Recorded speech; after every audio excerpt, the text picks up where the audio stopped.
He slid the papers across the table and smiled at me. "Just sign here, Mum. It's nothing complicated." I looked at him, my son, my firstborn, the boy I raised with everything I had, and something in his smile that evening didn't sit right, so I didn't pick up the pen. I picked up the papers instead, and I read every single word. My name is Dorothy, and what I found on those pages broke something in me that has never fully healed. I didn't come from money. I grew up in Raleigh, North Carolina. My father worked at a textile mill. My mother cleaned houses on weekends to help with school fees. We were not poor enough to ask for help and not comfortable enough to stop worrying, but we were dignified. That was the word my mother always used. We live with dignity, Dorothy. Remember that. I remembered. I got a job at 19 working the front desk of a small company. I worked there for 11 years, learned everything I could, got promoted twice, saved every dollar that wasn't already spent, and then I met Gerald. Good man, serious, hard-working. He drove trucks for a living, gone Monday through Friday, home on weekends. We built a life in the small hours we had together. We had 2 sons, Marcus, the older one, charming, quick, always knew what to say, and Dion, younger by 3 years, slower to speak, but when he did it meant something. Gerald died when the boys were teenagers. Truck accident on a highway in Georgia.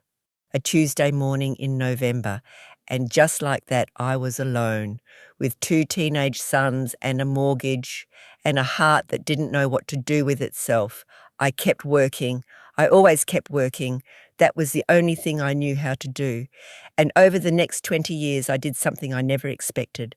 I saved enough to buy a piece of land. 4 acres in Wake County. Nothing on it yet, just land.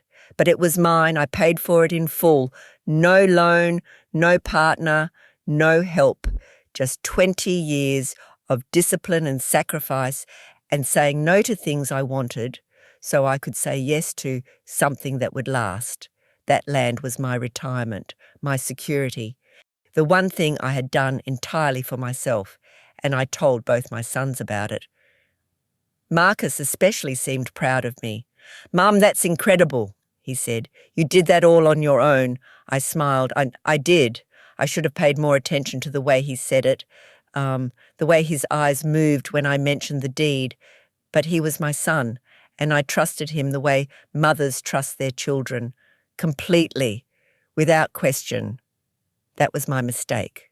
Marcus started coming around more after that, which I loved. He lived 40 minutes away with his wife, Renee, and their 2 kids. We didn't see each other as much as I would have liked. So when he started stopping by on Sundays, I was happy. We would eat together, talk, sit on the porch. He would ask about my health, about the land, about my plans. I thought he was being a good son. I thought he was finally slowing down enough to appreciate his mother. I was not paying attention to the right things. 4 months into these Sunday visits, Marcus came over on a Wednesday evening, unannounced. He had a folder with him. He sat down at my kitchen table and opened it carefully. He pulled out a stack of papers, clipped together, neat, official looking, and he slid them across to me with that smile. "Just sign here, Mum. It's nothing complicated. It's just a document that lets me help manage the land in case something happens to you, so it doesn't get tied up in probate." He said it so smoothly, like he had practiced it. And maybe he had. I looked at him. Then I looked at the papers. I picked them up. "Let me read it first," I said. Something crossed his face, just for a second. Not quite a frown, not quite a smile. Something in between that came and went so fast I almost missed it. "Mum, it's just legal language. It says what I told you it says." "Then it won't take long to read," I said. And I started from the first line. Marcus sat across from me and said nothing. He pulled out his phone, looked at it, put it face down on the table, looked at me, looked away. I kept reading. The first 2 pages were what he described, a management clause, standard language. But then, on page 3, Something changed. There was a transfer clause buried in the middle of a long paragraph, language that said that after a period of management authority, the property ownership would transfer to Marcus, fully, permanently, without compensation to me. I read it 3 times. Then I set the papers down on the table very quietly, and I looked at my son. He was looking at his phone again. "Marcus," I said. He looked up. "What is on page 3? His jaw tightened, just slightly. "It's just a formality, Mum. It says my land transfers to you," I said. "Permanently, for nothing." He leaned forward, changed his voice, made it softer. "Mum, I'm going to take care of you. You won't have to worry about anything. Renee and I will make sure you're comfortable." I sat with that for a moment. Comfortable, not secure, not protected. Comfortable, like I was a guest in a home that used to be mine. "Who prepared these papers?" I asked. "A lawyer."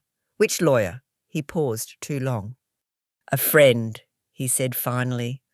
I nodded slowly. Then I stood up. I walked to my bedroom.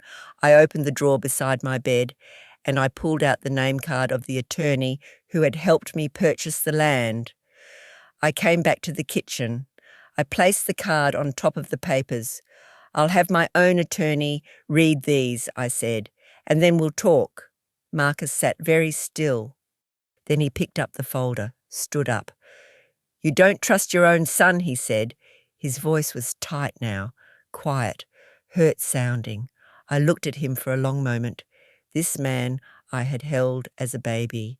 This man I had worked double shifts for.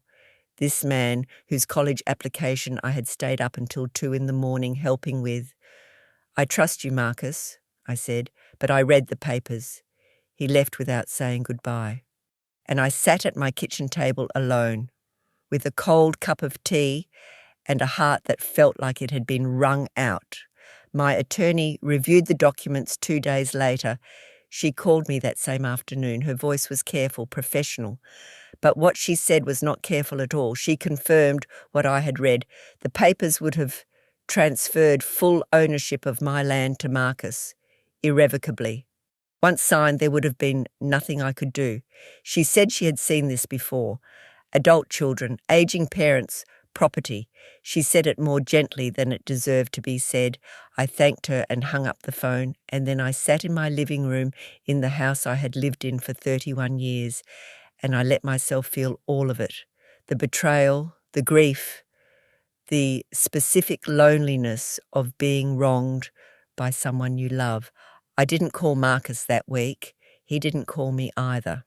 The silence between us stretched out like something neither of us knew how to cross. It was Dion who finally called. He lived in Charlotte, quieter life, simpler. He called on a Thursday evening the way he always did, just to check in, and something in my voice must have told him, because he said, "Mom, what happened?" Not even a question, just a knowing. I told him everything. He listened without interrupting. When I finished, there was a long silence. Then he said something I have thought about many times since. "Mum, I'm sorry. I'm so sorry he did that." Not an excuse, not a defense of his brother, just an acknowledgement, and sometimes that is the most healing thing a person can offer. He drove up that Saturday, brought food, sat with me, didn't say much, didn't need to, just being there was enough. It took 3 months before Marcus called. When he did, his voice was different, quieter, something stripped out of it. He said he was sorry. He said Renee had pushed him into it, that they were behind on their mortgage and he had panicked, that he thought I would never find out what the papers actually said, that he told himself it wasn't really stealing because he was family.